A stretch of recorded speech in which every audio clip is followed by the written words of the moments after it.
encuentran. Autoridades y directivos del Colegio San Pablo, autoridades del Instituto Elevan, autoridades de la Fundación Gladius, señoras y señores, buenos días. Damos formal inicio a la segunda jornada de la Hispanidad en el Río de la Plata. Invitamos al presbítero Bernardo Contegrán a bendecir las presentes jornadas. Por favor, padre. La bendición no es, por cierto, un acto protocolar, sino que es pedirle a Dios que tenga bien ver con buenos ojos y sostenernos en nuestras mejores intenciones en aquellas cosas que ponemos en sus manos y queremos hacerla conforme a las inspiraciones de su gracia. Pidiendo todo esto, le pedimos al Señor, tenga bien bendecirnos en el nombre del Padre y del Hijo y del Espíritu Santo y concedernos ser fieles y solícitos a los llamados que nos hace al corazón y ponernos en las manos de María Santísima, que nos la diera también como madre con aquella oración que también recibimos heredada de nuestros padres de España y que vamos en estos días a meditar profundamente. Dios te salve, Reina y Madre de misericordia, vida, dulzura y esperanza nuestra. Dios te salve. A ti llamamos, honrados hijos de Eva. A ti suspiramos, gimiendo y llorando en este valle de lágrimas. Ea pues, Señora, abogada nuestra, vuelve a nosotros esos tus ojos misericordiosos, y después de este destierro muéstranos a Jesús, fruto bendito de tu vientre. Oh clementísima, oh piadosa, oh dulce Virgen María, ruega por nosotros, Santa Madre de Dios, para que seamos dignos de llevar la promesa de nuestro Jesucristo. Amén.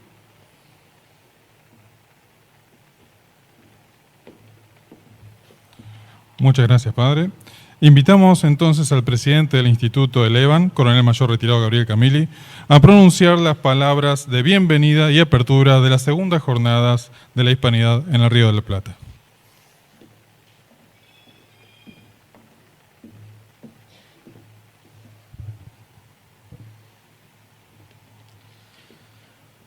Los invito a que, aprovechando el corneta, que nos pongamos de pie para hacer en modo militar, ahora sí en forma protocolar, vamos a hacer un minuto de silencio en memoria, en principio, de la reina Isabel de Castilla, de Cristóbal Colón, de Santiago de Liniers y todos aquellos patriotas que hicieron posible este sentido de hispanidad que tiene hoy la América toda. Toque silencio.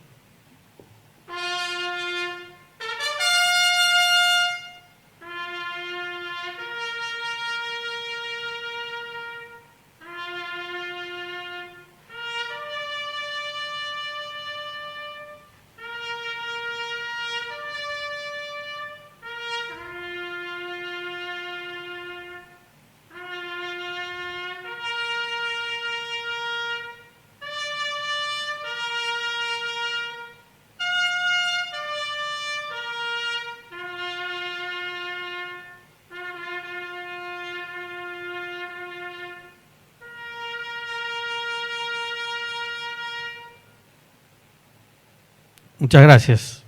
Por favor, pueden tomar asiento. Ante todo, les doy la bienvenida a todos ustedes que se han tomado el trabajo de venir hasta acá, muchos desde distintos lugares de la Argentina, y también tenemos amigos, visitantes desde México. Está el doctor Lorenzo Carrasco, la hermana Claudia Ortiz, que llega del Paraguay, Bruno Acosta Pastore, que llega del Uruguay, Enrique Ravelo Barber, que llega desde España, especialmente para acompañarnos en esta jornada de la Hispanidad. Y como digo, de todos los lugares de la Argentina que están hoy aquí presentes, hermanados en este sentimiento de la Hispanidad. Muy bien. Ahí yo les pongo, es una convocatoria para la reflexión, el diálogo y la identidad hispanoamericana. Por eso, de cara a un nuevo 12 de octubre, que si Dios quiere celebraremos juntos mañana, en la Basílica del Pilar, el día en que celebramos con viva alegría la hispanidad, nos sentimos contentos y orgullosos de poder renovar nuestra propuesta inicial, la de convocar todos los años, con la intención de cristalizar esto en una sana costumbre, a las jornadas de reflexión, diálogo sobre nuestra identidad, sobre lo que somos y sobre lo que queremos ser. El Instituto Elevan realiza esta convocatoria queriendo contribuir a reencontrarnos con nosotros mismos, redescubrir nuestra historia, asumir nuestro pasado, interpretar nuestro presente y pensar posibilidades para el futuro. No es simplemente una clase de historia. Creemos que reunirse en esta fecha tan significativa, por eso lo hacemos el 12 de octubre, para todas las naciones hispanoamericanas que se reúnen a pensar, a debatir, a intercambiar ideas, es un primer paso para prestar fidelidad a lo que somos y comenzar a trazar proyectos de integración regional sobre aquello que verdaderamente nos une, nos cohesiona, nos hace fuertes, en definitiva, lo esencial. Hay una homogeneidad social que requiere organización, está dispersa. Hay una historia tergiversada que requiere aclaraciones. Hay principios morales que deben ser revalorizados porque hoy están dormidos. Todo esto para bien nuestro y de toda la hispanidad. Yo sé que son desafíos importantes, que ameritan un encuentro y una elaboración teórica consistente. Esto pretende ser solo un primer paso. Y tras esos propósitos que he nombrado nos perfilamos y a eso estamos apuntando. El porvenir presenta interrogantes, como todos lo pueden saber y todos lo escuchan, en nuestro país especialmente y en el resto de la hispanidad también. El mundo se insinúa vacilante e incierto, con amenazas, riesgos, pero también se vislumbran oportunidades. Por eso también tiene que ver con la hispanidad. En este contexto, declaramos abierta la nueva jornada de la Hispanidad 2025, un espacio abierto a la investigación, a las ideas, a la producción de conocimiento, a la promoción de la cultura hispánica, que reuniendo a todos estos expertos y profesionales de diversas áreas, como son los ponentes que hoy nos acompañan, procuramos aportar al robustecimiento de la fe católica, al enriquecimiento de las convicciones patrióticas y la elevación moral de los pueblos en un legado que nos honra y nos enorgullece. No tenemos nada de qué avergonzarnos. Esto es la hispanidad y en estos días lo pondremos a la vista de todos. Queremos asumir ese pasado, actualizarlo y transmitirlo a las nuevas generaciones. Borrar las tergiversaciones. Queremos dar a conocer una cultura que consideramos un tesoro y que creemos que tiene mucho para seguir aportando al mundo. La hispanidad se ensancha con la llegada de España a América.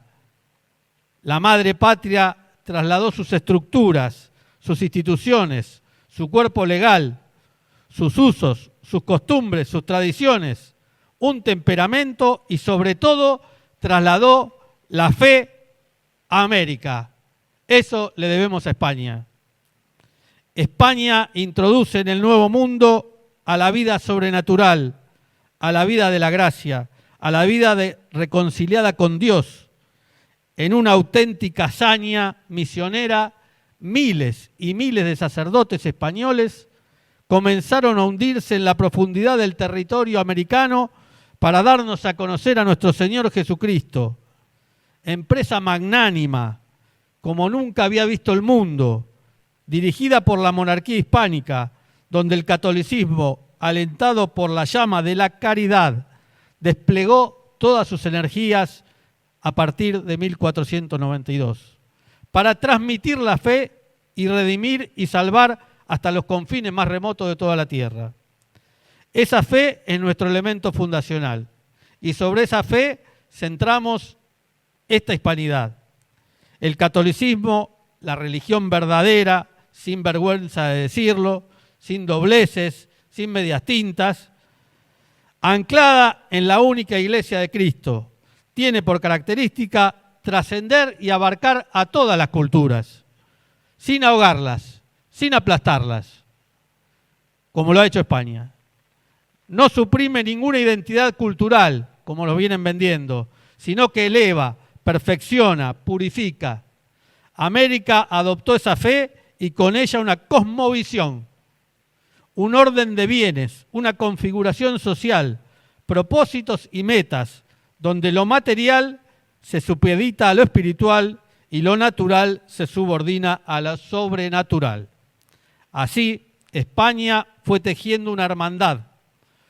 No hubo imperialismo de gula extractivista, como lo hubo en otros imperios, ni de sometimientos, ni prepotencia militar, pero sí hubo imperio, un proyecto histórico que integraba a los distintos pueblos, que procuraba adhesiones voluntarias y se articulaba sobre metas comunes, respetando escalas, fueros y autonomías.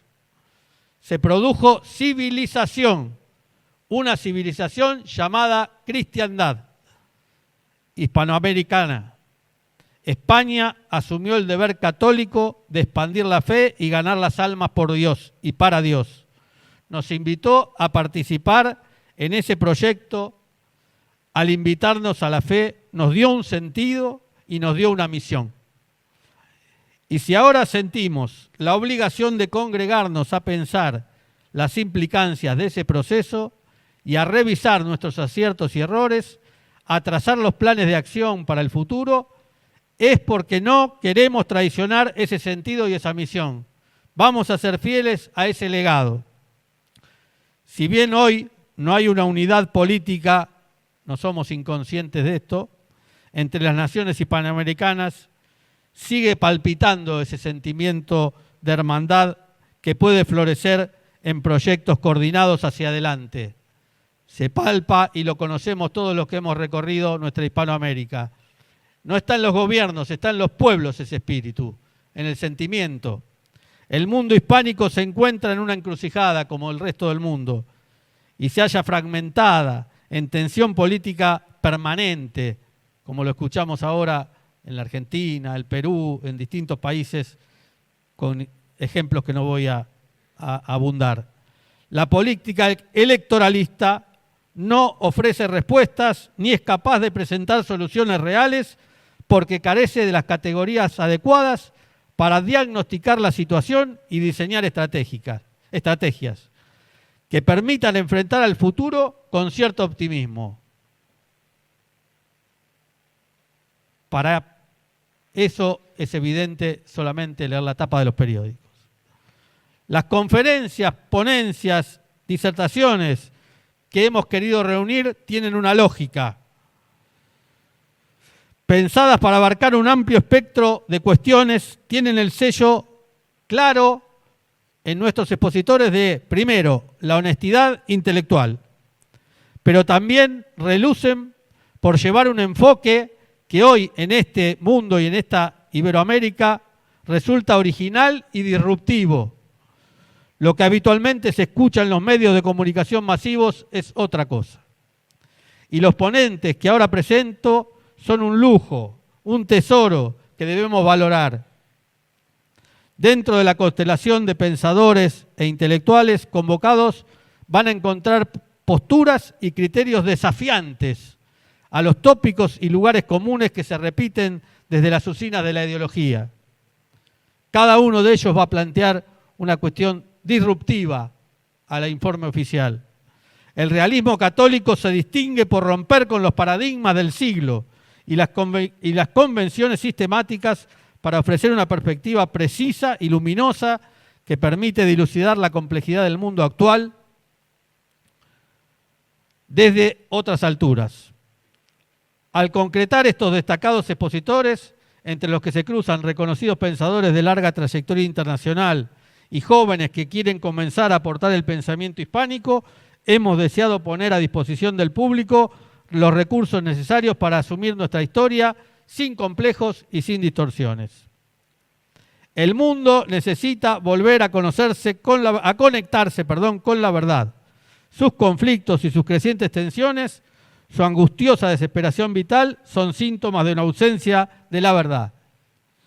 Frente a esos modelos civilizatorios arraigados en criterios utilitarios e intereses económicos, frente a los proyectos políticos e institucionales de linaje secularizador, diseñados para defender libertades individuales en referencia a ganancias materiales, frente a modelos inmanentistas que se obsesionan con el poder fáctico, la hispanidad ofrece volver a la verdad, volver a Cristo, volver a la Iglesia, volver al orden social y a la justicia que de ese orden social se desprende.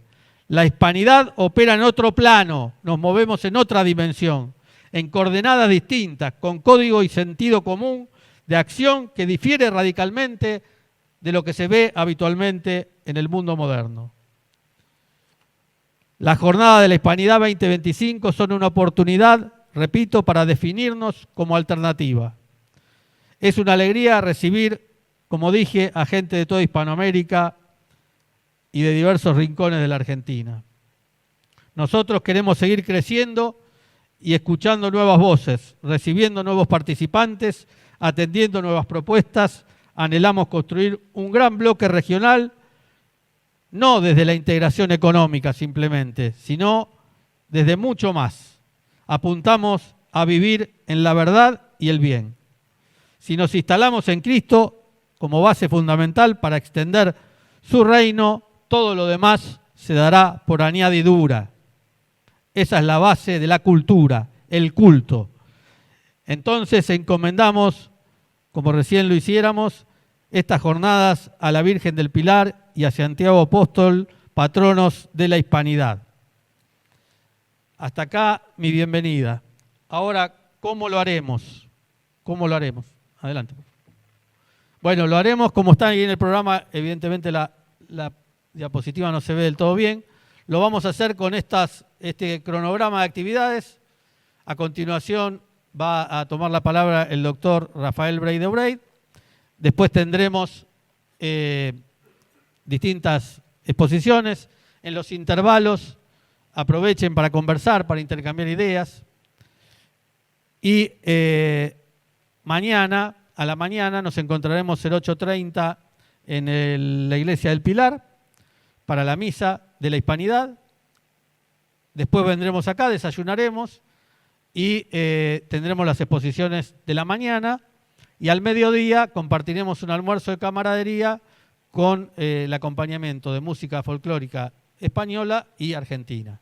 Para a la tarde, aquellas personas que quieran, pueden participar de una visita guiada a la Buenos Aires colonial a pie. Se van a reunir ahí está un esquema de lo que van a visitar. Es para todos aquellos que quieran, en forma opcional, a partir de las 4 o 4:30 de la tarde, van a salir del punto de encuentro que se va a fijar antes de que terminen las jornadas, y ahí los invito también, sobre todo a los que no son de la Argentina, a conocer estos lugares tan lindos y tan apreciados. Así que bueno, declaro formalmente iniciadas la segunda jornada de la Hispanidad. Gracias. Muy bien, muchas gracias, Coronel Mayor. Damos entonces por inauguradas las segundas jornadas de la Hispanidad en el Río de la Plata. Vamos a presentar a nuestro primer expositor, el doctor Rafael Brey de Obeid, quien expondrá el tema Los principios de la Hispanidad. El profesor doctor Rafael Luis Brey de Obeid es profesor en letras, abogado especialista en régimen jurídico de los recursos naturales y ambientes de la Universidad de Buenos Aires. Es doctor en filosofía por la Universidad Abat Oliva de Barcelona.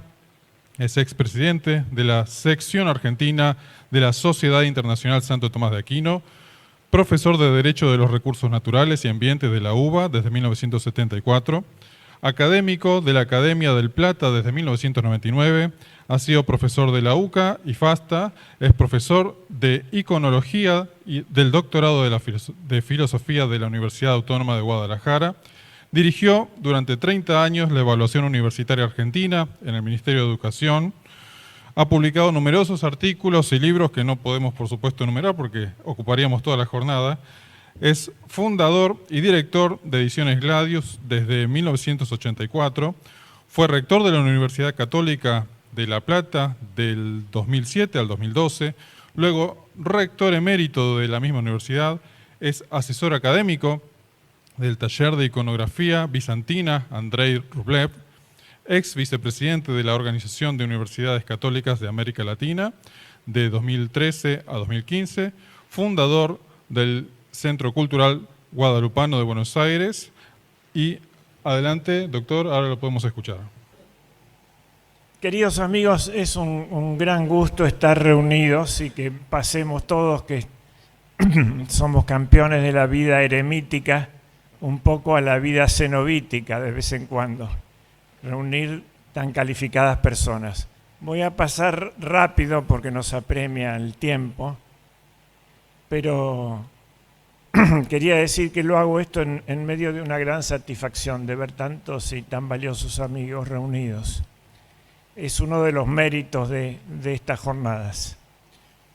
Los principios de la hispanidad. Quise poner con este tema lo esencial de la hispanidad en historia, en filosofía, en literatura, en antropología, en pedagogía,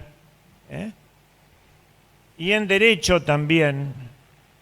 Todo esto que en realidad son pautas para una civilización, para definir una civilización, nos pone bien en nuestro empeño, porque el mundo está en una gran crisis de fin de la hegemonía anglosajona unipolar y yendo a un mundo multipolar. Ese mundo multipolar ya los actores no son las naciones, bastante humilladas por los globalismos, ni tampoco es el mismo globalismo que está en crisis y queriendo redefinirse, sino que son más bien los estados-civilización. Aparece un nuevo personaje. Y hay 7 grandes civilizaciones ahora que se disputan el reordenamiento del mundo nuevo. La China es evidente que está en expansión y pasada su crisis, con su dirigencia clara y con su gran estado central. La India, otro tanto. Rusia también ha pasado sus crisis. Y hay 2 grandes civilizaciones que no tienen expresión en un solo estado, pero son la hispanidad, que es lo que nos ocupa a nosotros, por eso tenemos que poner también principios jurídicos. El Islam, todo eso está siendo agitado. Y por último, África mismo está también, el África subsahariana, en una gran expansión, en una gran conversión y ocurriendo fenómenos que son muy interesantes, aún dentro de la Iglesia Católica.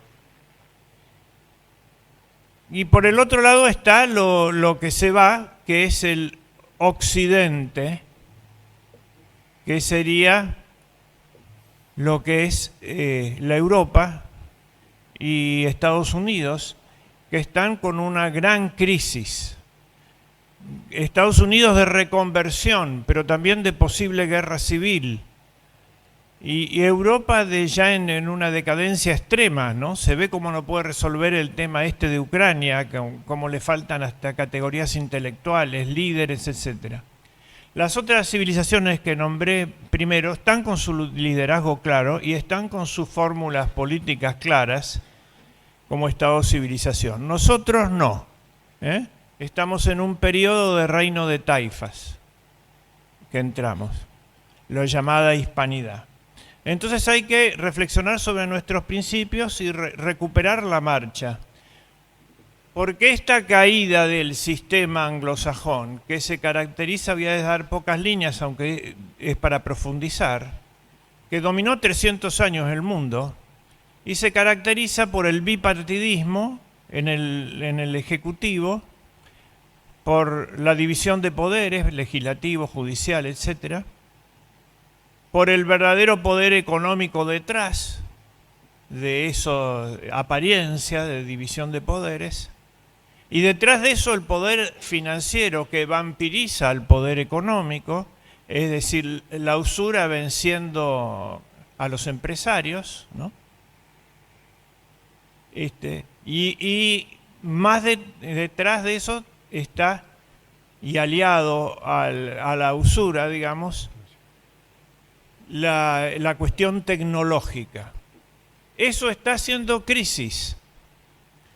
Fue fundado en Ámsterdam, después establecido en Inglaterra, se consolida con el gobierno de la City como poder verdadero detrás, se traslada a Norteamérica, y en Norteamérica lo que es todo el sistema, tres poderes, el poder legislativo dividido en dos que se alternan, Wall Street como verdadero poder detrás, le añaden el esquema de guerra cultural que podría ser Hollywood un símbolo de eso, ¿no? Y eso está quebrado. Y es una gran oportunidad para recuperar la hispanidad. Incluso algunos de los más lúcidos del mundo anglosajón vienen hacia nosotros pidiendo eso, pidiendo que cubramos nuestro propio rol. Por lo tanto, nuestros principales problemas son reconstruir la aldea después de la devastación de Smaug. Ese es nuestro problema. Es un problema interno grave. Pasemos a definir quiénes somos, ¿no? Cuál es nuestro ser, y después al principio de Ramiro de Maeztu, que es de la esencia del ser, su defensa y su proyección. La hispanidad, ¿qué es materialmente? Que es lo que se puede percibir primero.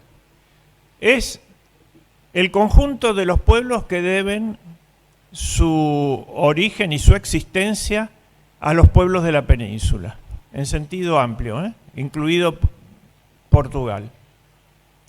No en vano, la emperatriz de Carlos V era Isabel de Portugal, que es la que verdaderamente educó al gran rey de Portugal unificado, que fue Felipe II.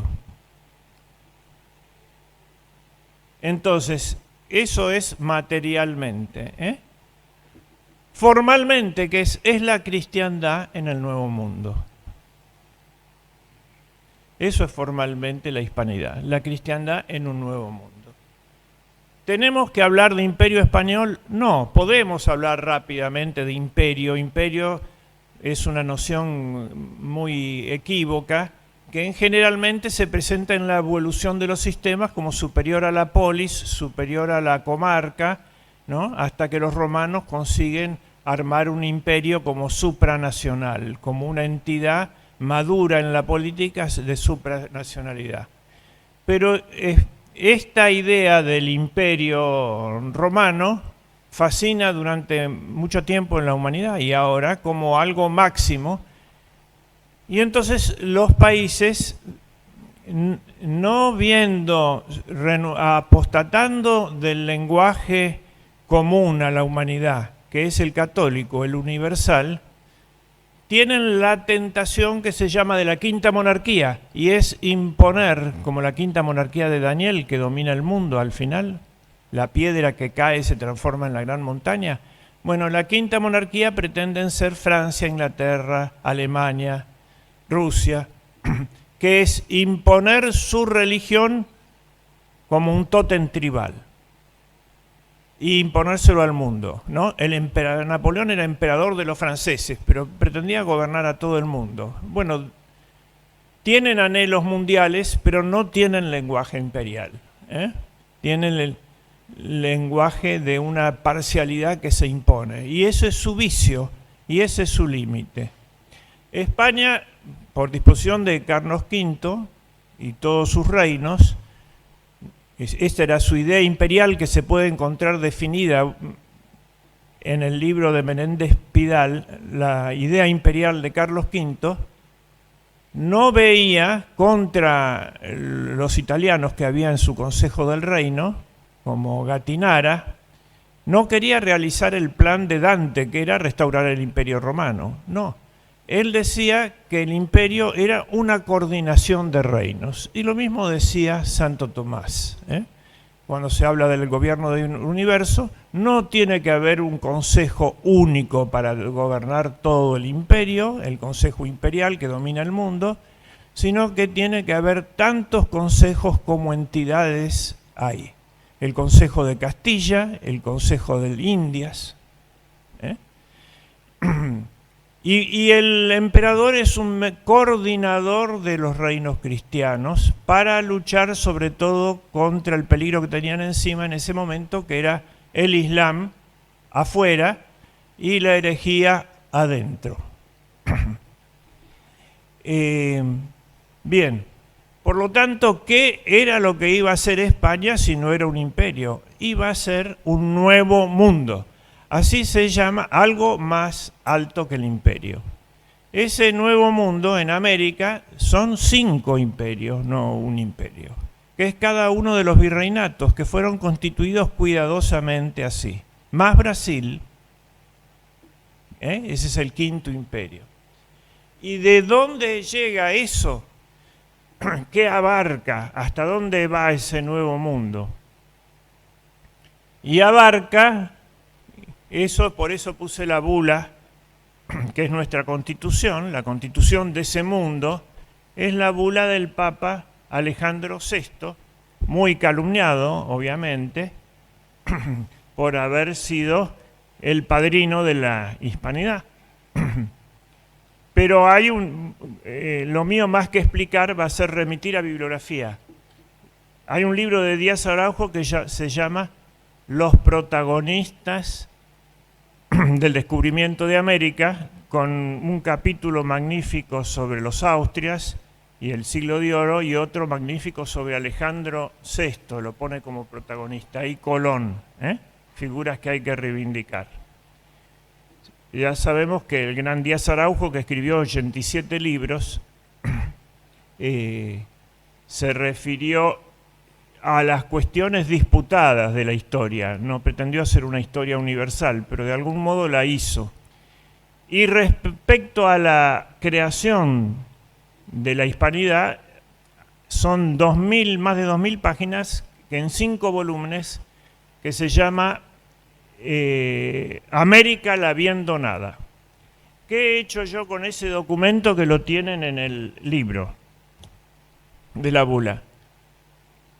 Posiblemente el gran Papa dictó esta bula. Se la dictó a un amanuense latino y después la pasó a traducir al castellano. Pero, y tiene un estilo oral, pero era un gran jurista. Yo he puesto eso de acuerdo a una concepción moderna. En una norma, lo que tiene que estar primero, en una norma bien hecha, fundada de derecho, no de mandonismo y de arbitrariedad, de pura fuerza, tiene que haber un visto donde diga el problema. Luego están las considerandos, que son los fundamentos de hecho y de derecho que tiene, ¿no? ¿Por qué frente a ese problema? Y luego viene la parte resolutiva, la decisión. Entonces el orden es mío, pero el texto que está en cursiva es el texto tal cual del Papa, reordenado. En ese texto quise poner, primero, en una entidad, lo primero es la causa final, que era la misión de ese mundo. ¿Cuál era el fin?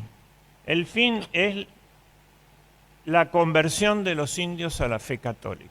Este es ni más ni menos que el justo título de España en América. Y en realidad es el divino decreto de Cristo, ¿no?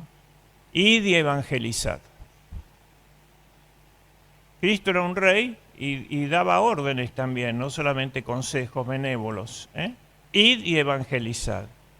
Y bautizarlas en el nombre del Padre, y del Hijo y del Espíritu Santo.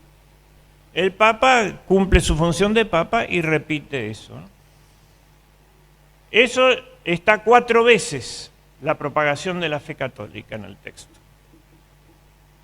El segundo, jerárquicamente, no es la evangelización, que produce la Iglesia, el cuerpo místico de Cristo, donde se incorporan los evangelizados, sino que era la cristiandad, es decir, la realización de un orden conforme al Evangelio. Eso viene en número 2. No puede haber cristiandad sin cristiano. Por lo tanto, primero evangelizar, luego armar la cristiandad.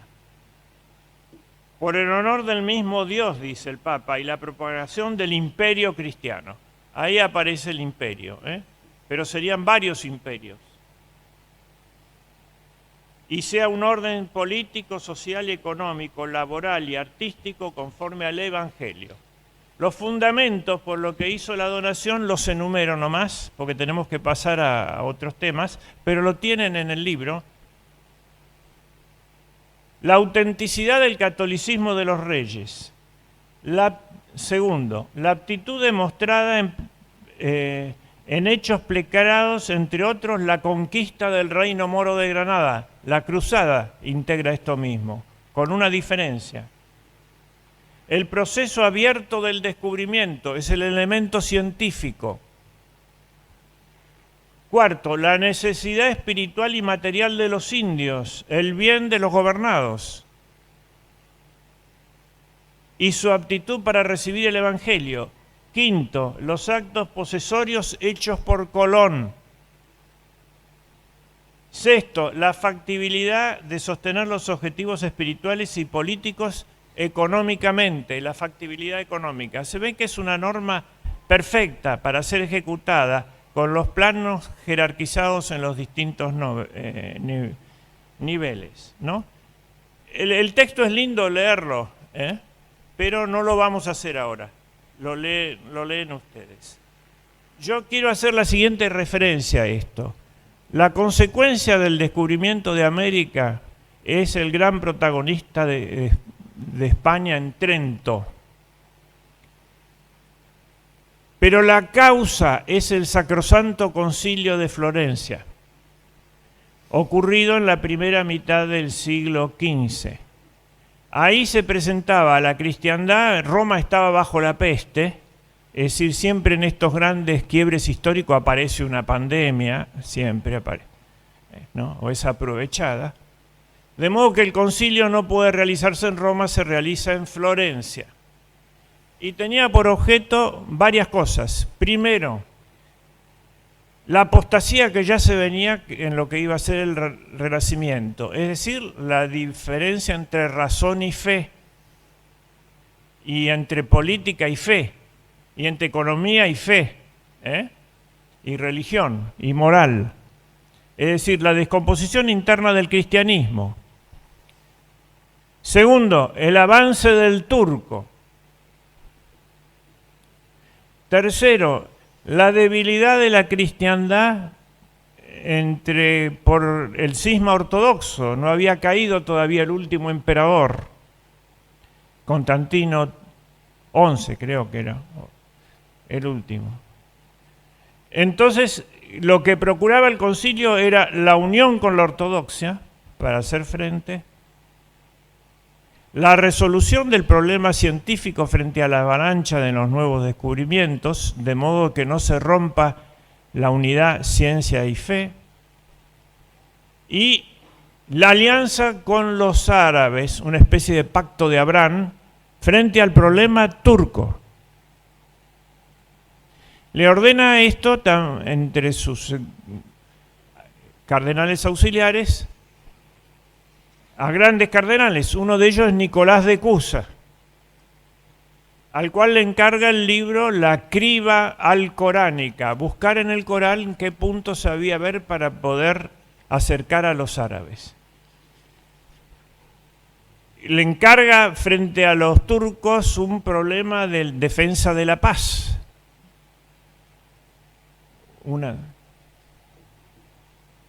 Y resuelven el problema de la desintegración de la cultura.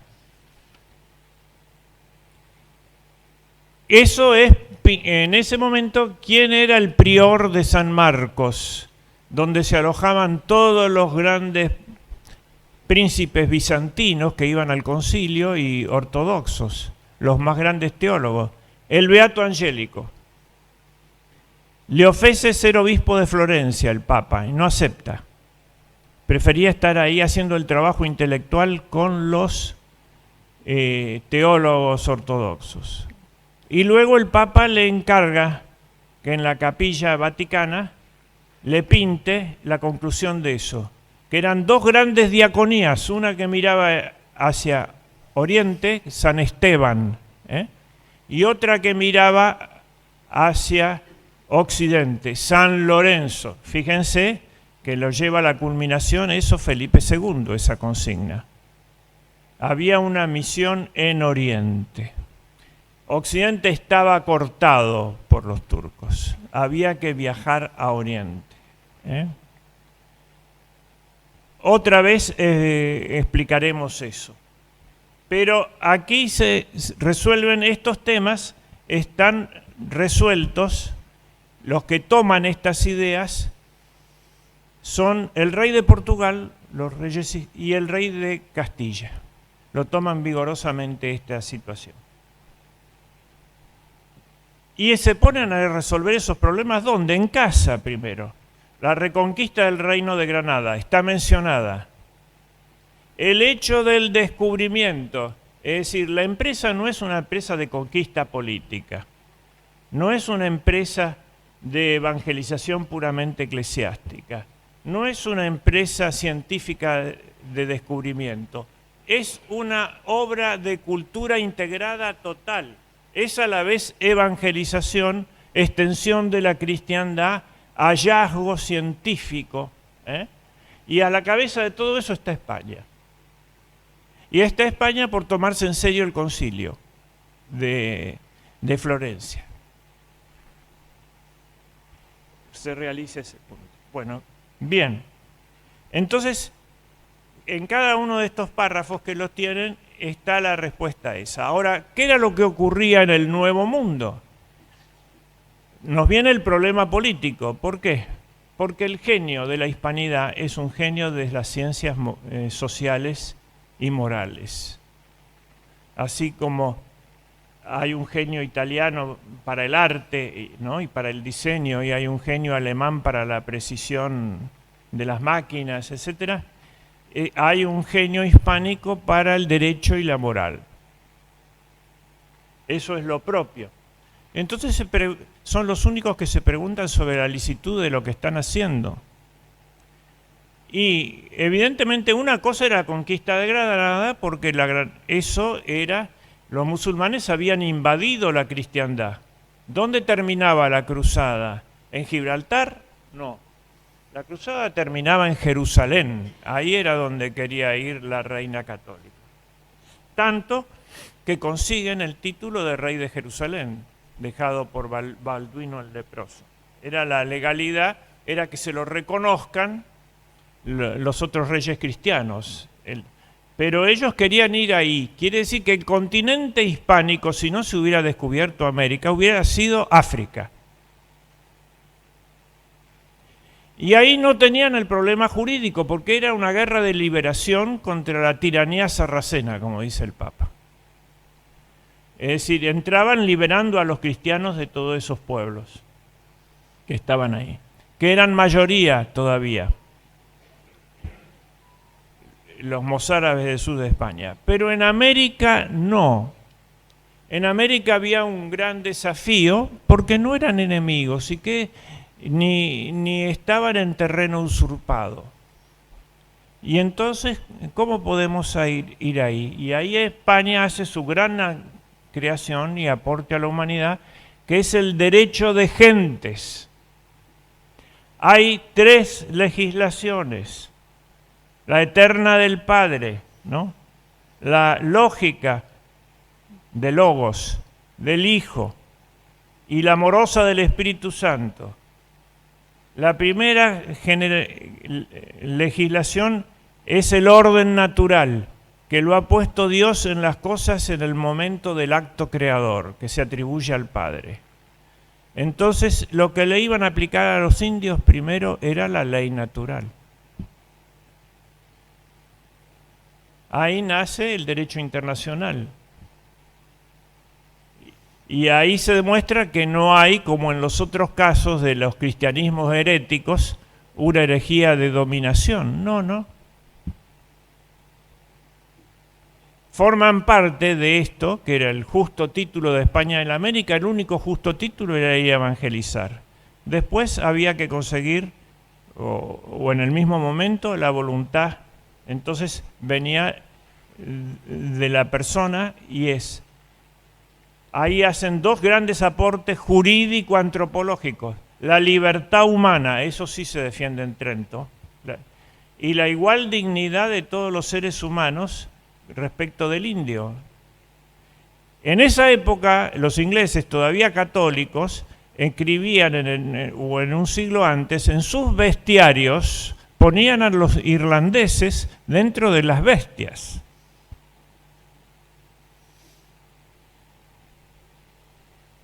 En cambio, para España, los indios eran imágenes de Dios que había que recuperar.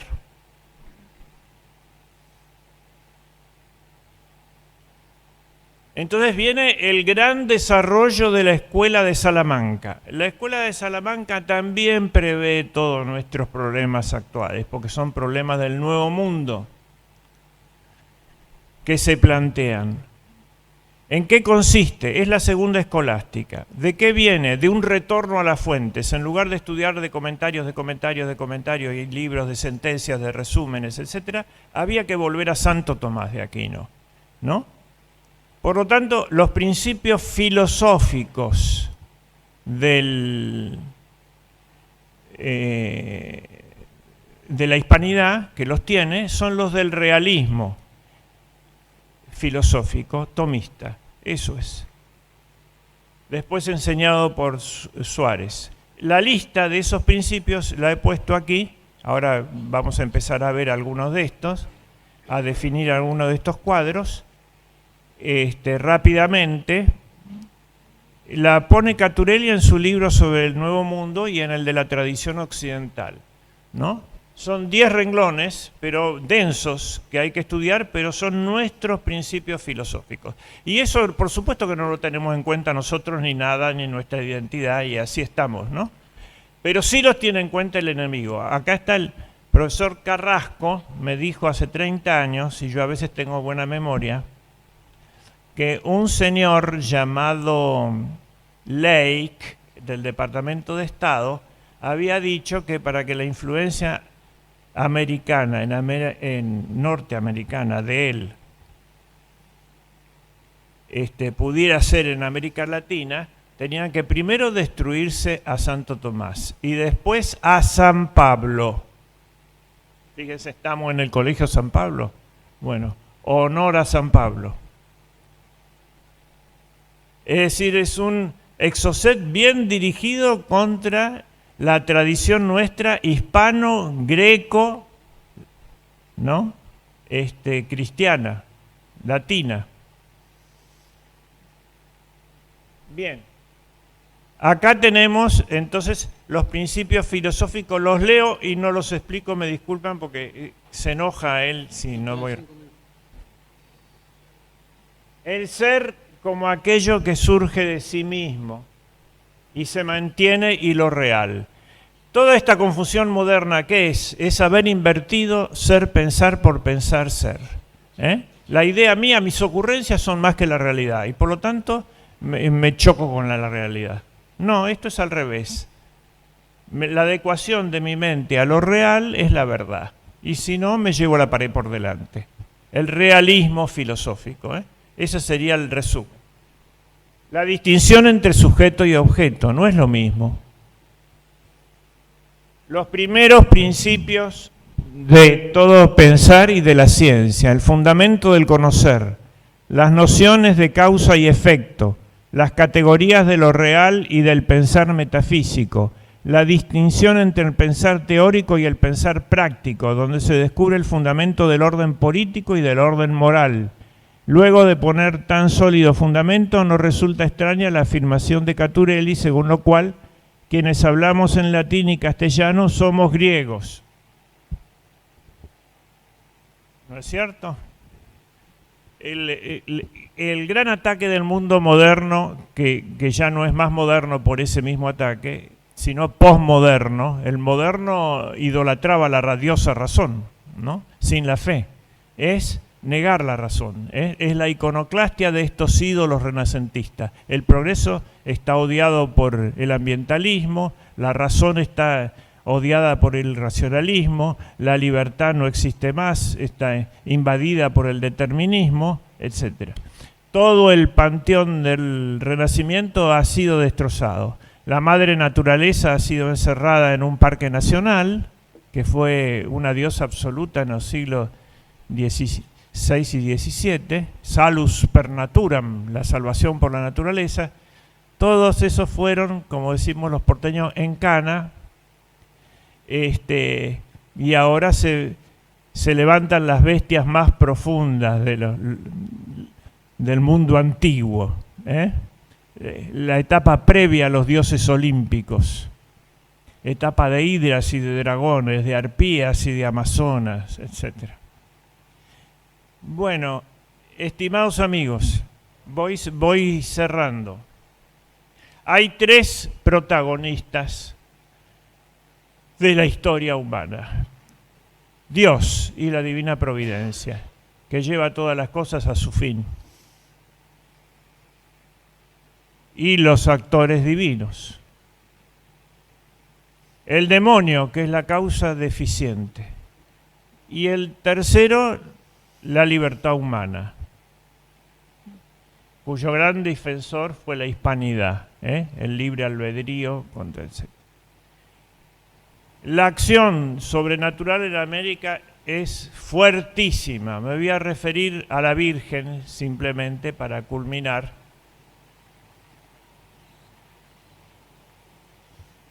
Aquí está la Virgen de Guadalupe de España y la Virgen de Guadalupe en América. La Virgen siempre intervino en la historia de hispanidad, sobre todo en los grandes cambios de época. Primero se le aparece a Santiago, es la fiesta que vamos a festejar mañana, en el Pilar de Zaragoza.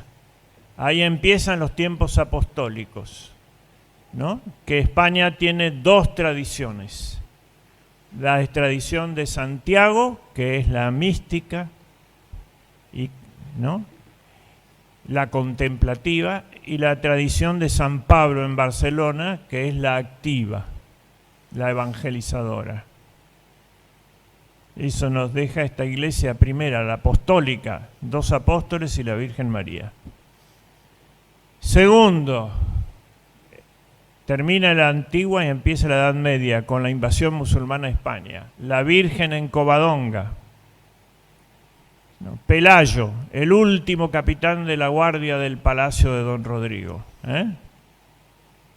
encerrado en una cueva con la Santina y 150 hombres. Ahí estaba la hispanidad.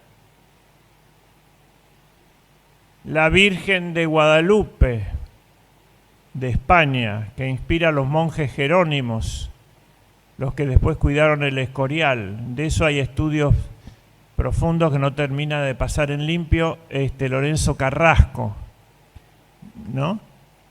Cómo es la Virgen de Guadalupe de España para América, que es la misma. La Virgen siempre es la misma, la de Guadalupe y la de Luján, ¿no? El mismo personaje. La presencia en nosotros, en nuestro calendario masónico y ateo ya, ¿no?, bastante devastado. ¿Cuántas fiestas marianas hay? Hay 24. Hay 2 por mes. Las advocaciones, casi todas las provincias tienen su virgen. Antiguas y nuevas. Hasta la Patagonia tiene la Virgen de las Nieves, la Virgen del Mar. ¿Qué ejemplo tan grande como en el mundo hispánico hay, que tiene más de 300 advocaciones marianas? Toda la hispanidad. El mundo ruso, ¿no? Tienen 270, pero algunos dicen que según el caso pueden llegar hasta 1000. Se expande al mismo tiempo. De Felipe II era Iván el Terrible, empiezan, pero ellos marchan en sentido contrario, hacia la salida del sol en Oriente. Entonces, el libro de Sargent, La Conquistadora, es muy importante para la acción. Pero hay una acción principal escondida, pero muy efectiva, que la van a ver en sus efectos en las próximas exposiciones, que es Corpus Christi. El mismo Cristo actúa desde la fiesta de Corpus Christi, que en esta ciudad, desde que empezó, desde el primer año de su existencia, bajo Garay, se hizo la tradicional fiesta de Corpus y se le rindió culto, y hubo una cofradía del Sacramento, del Santísimo Sacramento, encargada de eso, hasta la era bergogliana. Bien, el sacramento de la Eucaristía ordena todas las profesiones y toda la organización interna, íntimamente y desde la gracia. ¿Por qué? Porque todos los sacramentos están orientados a la Eucaristía. El bautismo, que es la entrada de la ciudadanía de los indios, entran en la ciudad con el bautismo, a recibirla. La confirmación es el caballero, va a haber una conferencia sobre el caballero, es el sacramento para defenderla. El orden sagrado, que es la institución del sacerdocio, para celebrarla. El matrimonio, que es la base de toda la teoría política, ¿no? La unión de un hombre y una mujer, lo esencial, la primera sociabilidad, lo que rompe la soledad del hombre, no es bueno que el hombre esté solo, la primera comunidad y la más superior, a figurarla. El matrimonio figura la Eucaristía. Y entre ese matrimonio básico, célula básica de la sociedad, y el matrimonio supremo, que es la entidad supranacional, que es Cristo, marido de su iglesia, donde están todos los reinos, entran. Entre esos dos matrimonios, cuya ley es la concordia, no el contrato civil, sino hay un contrato, por supuesto, pero es de adhesión a una institución divina. Simplemente figura la Eucaristía. Por eso el enemigo, siempre que ha lanzado una guerra externa contra la cristiandad, ha lanzado una guerra interna contra los sacramentos, que es el poder de la gracia de recuperar la materia. Y es nuestro deber de consagración del mundo, ¿no? Con esto, entonces, empezamos, no terminamos la exposición mía, porque son todos temas abiertos. Traía otros principios para acá, pero quedarán para otra vez. Con estos creo que son los fundamentales. Muchas gracias.